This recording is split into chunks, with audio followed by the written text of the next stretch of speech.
What's going on, guys, and welcome back to another episode of Career Mode. This is episode number 236, and we start today's episode off with a game against Chelsea here. So a London derby as Chelsea come and take us on at the Emirates Stadium. But this wasn't a Premier League game, this was a Capital One Cup game. And as you would have seen by the team just there, and as you'll see by the team in just a moment's time as well, I did decide to rest the entire team for this game because, yes, we're the holders of this competition, yes, it's a trophy, and I want to win as many trophies as possible, but the Capital One Cup, and I'm sure you guys are probably the same. If not, then maybe it's just me. But I know that a lot of people do take the Capital One Cup seriously. But when you become a really, an established team, if you will, the Capital One Cup always becomes a competition which is like, you play your reserves, you play your fringe players, you play the kids, get them some experience, and you don't really mind too much if you go out to any team, to be honest. But still, we did take on Chelsea. And I was contemplating playing one or two first-team players, as Chelsea obviously a really good side. We'd love to beat them and knock them out. But to be honest, even if we did go out in this game, to Chelsea by playing a weaker side, I wouldn't be too bothered. And the first chance did fall to Chelsea,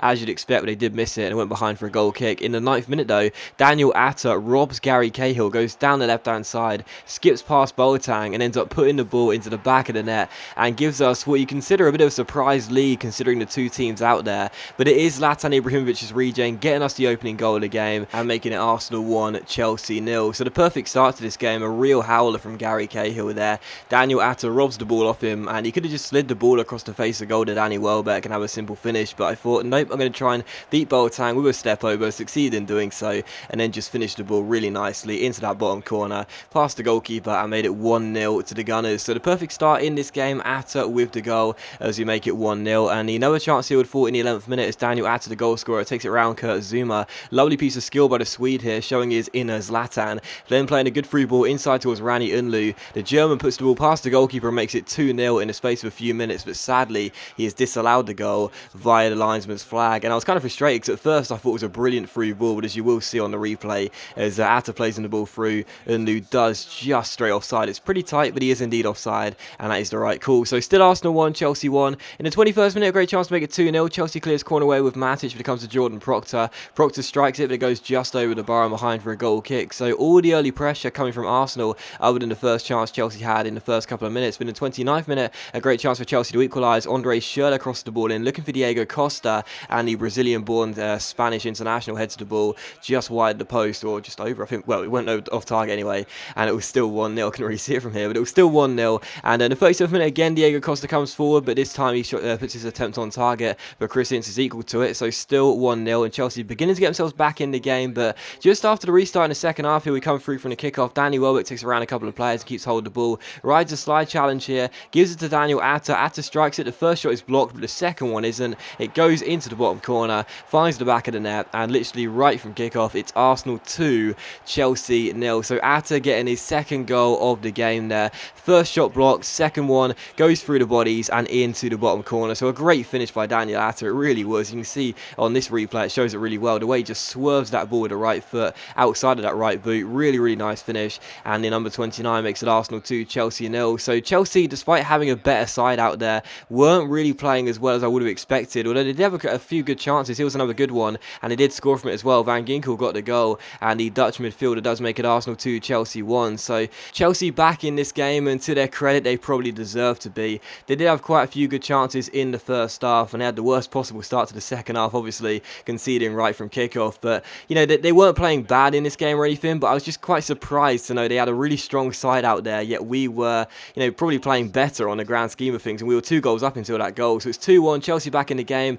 But after the goal, they didn't really attack as much as they needed to. They were still down by a goal, yet they sort of just, it was kind of weird, they actually put the foot off the gas, despite getting themselves back in the game. And in the 85th minute, we did actually seal the game. Mancial got the goal to make it 3-1 here, and Ribery's regen came off the bench and smashed it in the near post. The goalkeeper, I thought, could have done a little bit better, but he didn't get anything on it, and that's why Ribery's regen did make it 3-1 there. So Mancial with the goal. The drill cross wasn't intended for him, but it came to him, so nice piece of skill and a really good finish. But again, as you can see on the replay, it was, I guess the shot was quite powerful, but when you look at it right there from that angle, it was pretty much straight at the goalkeeper, and he seemed to collapse really. But even so, Arsenal 3, Chelsea 1, and the game is surely over now. And in the 88th minute, Chelsea committed way too many bodies for. We rolled the ball through towards Eduardo Vargas. He takes on Gary Cahill, takes the ball around him, gets taken down, and the referee has no choice but to give a penalty. And we are surely going to wrap the game up now and make it Arsenal 4, 4, Chelsea 1 from the spot. But Gary Cahill didn't get a red card for it, he only got a booking, and that was quite a surprise. I mean, in the last episode we talked about the refereeing decisions,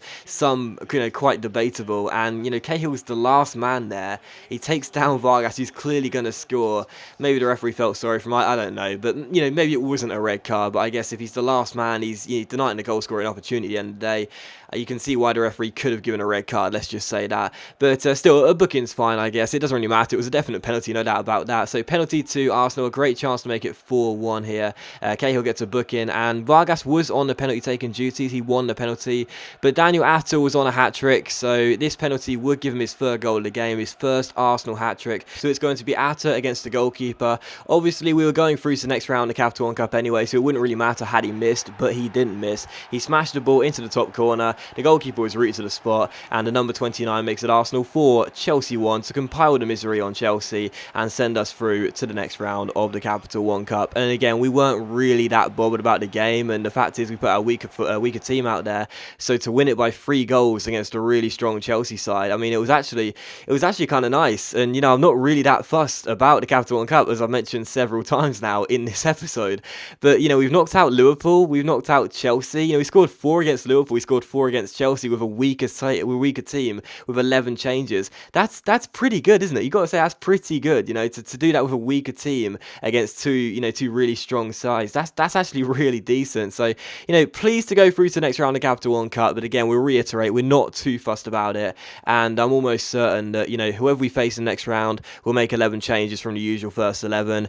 and we'll probably do that for the foreseeable future. I mean, we don't really care too much about the competition until the semi-final 2 legs or the final. Then we'll probably start playing first team players. In the early rounds, we're not really fussed, but we'll have to wait and see.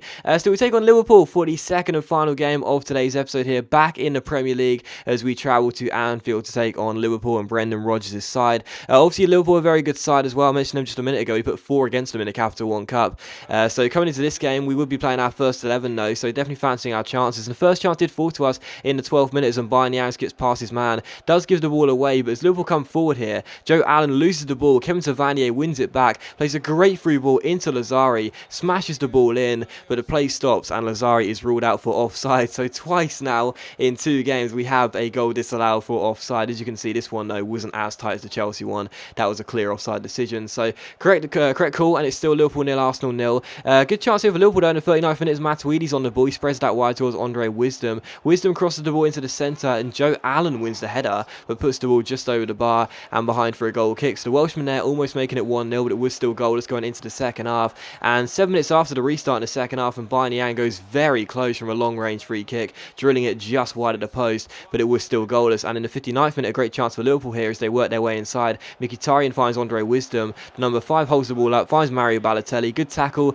Djordjevic then finds Mkhitaryan. The Armenians on the ball, then back to Wisdom. Liverpool passing the ball around really nicely. They cross the ball in, and the header by Djordjevic goes just over the bar and behind. So still goalless in this game, and to be honest, it was quite a stop-start game, to be honest. Both teams passed the ball around really well, but it was one of those games that looked destined for a goalless draw. Sterling almost scored against his former club in the 74th minute, but the Belgian goalkeeper Mignolet had to save the shot and turn it behind for a corner. And in the 83rd minute, Liverpool had a great chance to take the lead. Lallana finds Djordjevic, but Carboni makes a brilliant stop, and we managed to get the ball away. So a big save by the Italian goalkeeper, and it was still 0-0. And from that we broke. Sterling found Bayern Yang down the left-hand side. Niang takes it round his man with a step over, keeps hold of the ball, plays it through towards Raheem Sterling. What a moment this is. But instead of going for goal, Sterling plays the ball through to the run of Eduardo Vargas, and the Chilean who comes off the bench makes it Liverpool 0, Arsenal 1. So Sterling could have ran clear. He has the pace, he has the agility, he has the balance, and the end product as well to score a big goal late on in this game at his former club. But instead he decides to pass up the chance, find Eduardo Vargas, be selfish, and Sterling is yet to score in an Arsenal shirt, but he's already racked up a few assists, and he's looking like a really good team player off the bench, and there's another assist for Sterling, rolling it through towards the Chilean, and Vargas could not miss. And talk about good bench players, I mean, seriously, Vargas, I don't know how many times I've mentioned that Vargas has been playing for a contract, but he always plays really well.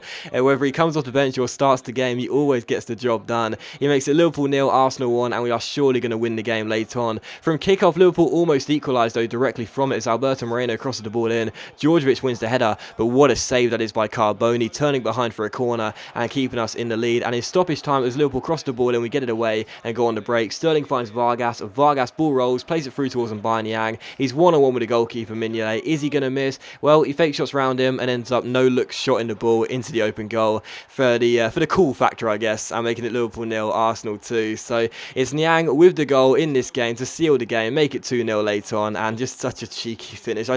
I love those skill shots, man. I've mentioned them before. They seem a lot more accurate this year than they were last year, and it looks so cool, doesn't it, when you round the goalkeeper and cheekily pop the ball in whilst you're doing some kind of flare shot. But still, Liverpool 0, Arsenal 2. We're going to win the game thanks to 2 late goals, and it was a tight game. It was a close game, but I do believe we deserved the win in the end. A good 2-0 victory, and we are very pleased with that. But that is going to end the episode, guys. So as always, a big thank you for watching the video. I really hope you have enjoyed it. If you have enjoyed today's episode of Career Mode, then please do leave a like. It is much appreciated, and it really does help my channel out. But of course, you don't have to leave a like if you don't want to, and I'll see you for the next episode of Career Mode very soon.